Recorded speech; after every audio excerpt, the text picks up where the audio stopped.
one previously, and it was heated. Yes, and we have Lumpy rocking out the Peach, and we also have, I believe, hang on, I'm going to get the names.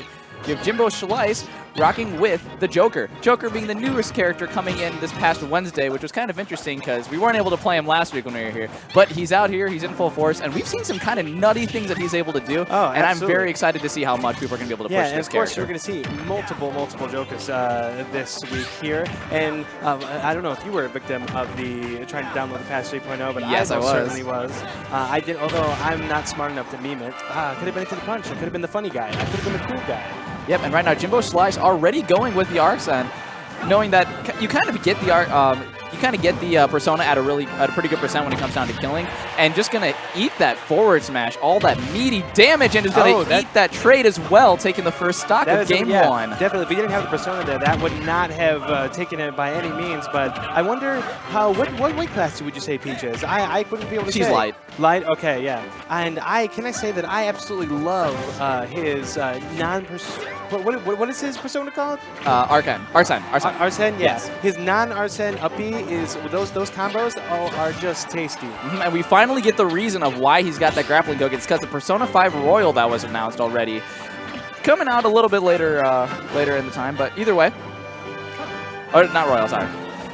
Anyway, but yeah, getting back to the match, he's going to be eating all of those bullets underneath him, but luckily the Parasol does have a pretty nice hitbox and is able to get back to stage pretty easily. Yeah, and sitting at a 150% deficit, this is not looking too good. I'd be nervous. It ain't over till it's over. Don't get me wrong, but well, it's over for Lumpy after that stock because he didn't even realize that he didn't have that jump. Yes, I thought he had a jump. I'm hard to say. If I was playing, I thought I would have too. But now here I am asking the same question again. What do you think? What weight class do you think Joker is? Because I'm all about that weight class because I'm bad. Well, either way, he's going to get that in there. He's probably midweight, if anything. Okay, that makes more sense. And floating above Joker is going to be a little gutsy, but either way, Lumpy is going to be able to hit him with that back air, taking Jimbo's first stock, but he's got a mountain to climb, and obviously Jimbo's not going to make that easy for him. Yeah, it's definitely possible. Don't get me wrong. He has to get some giant momentum going, and I'm just scared because earlier today I was getting gimped by Joker's neutral B over and over again because I'm just not used to it, and I feel like that maybe could happen to speak the devil. I like that early Parasol coming out from Lumpy because Jimbo's getting a very I'm not going to say hungry, but he's getting pretty comfortable going above him with the bullets. He's got to want to trade with something just to kind of as a get off me. I believe that was a forward smash. No, that was a down smash. That was a down smash? Okay. Yeah, the animations can sometimes look similar, and that's why I wanted to catch it. But either way, Jimbo taking that game one. And now I got to think about a counter pick from Lumpy. Joker is a very new character in this game, obviously the newest in the cast. So counterpicking him might be a little difficult. He's got a lot of quick ground movement, so he might want to minimize that, especially with Peach being able to cover it with some pretty big hitboxes. Yeah, I definitely struggle in counterpicking him, especially because Elite Smash right now is just flooded with Joker. And I want to mention that I really like how he closed out that last game because I wouldn't have thought to do a down smash there because it hits both sides and it's very, well, especially when you have that kind of lead, it's very safe, it's very comfortable. And if I were Jimbo right now, I'd be feeling pretty confident. My chest would be puffed all the way out. And actually, going Falco now.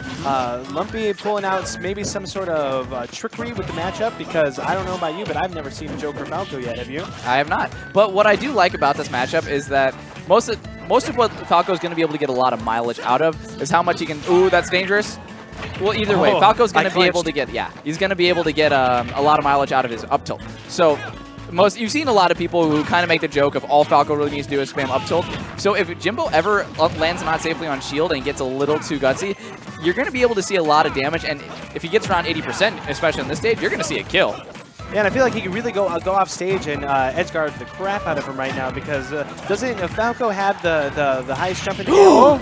No, that is not very strong, and he's going to eat that back air too. Jimbo, good play. He had Arsene there. I wonder, would the tether have gotten back to the ledge if he didn't have Arsene? I don't know.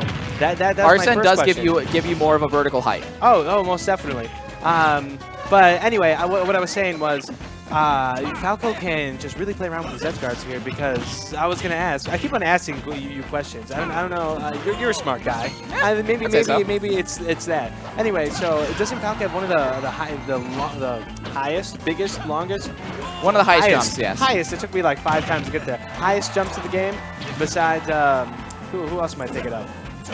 I'm not exactly sure. He doesn't get yeah, that it goes spike deep there. hitbox. 0-2, yeah. Yeah, I think maybe if Fox's Firefox there maybe could have made it back, but definitely not Falco's. Ooh! Lumpy's finally going to be able to get that downer to connect on Jimbo, and is going to be able to take the stock from it. I like Lumpy's use of downer in certain situations. At certain percents, especially around maybe around like the mid percents when he's getting it, you can true combo downer into back air, but with the slant of Yoshi's, it's going to be able to really hard to connect it. You saw it earlier in the game where he did the downer, and it kind of sent him at a more of a diagonal angle, kind of like a 70-degree angle, and because of that, he wasn't able to get the follow-up. So I'm kind of wondering if this counter pick is working against him a little bit, because Jimbo seems so comfortable right now. Right, definitely. He is riding his momentum to around the roll in the back, and oh, hello. I for a second, I was like, that doesn't spike. What is going on here? Did we just discover something new? But no, it's going to be at enough percent to launch him off the side, closing out that at a clean 2-0.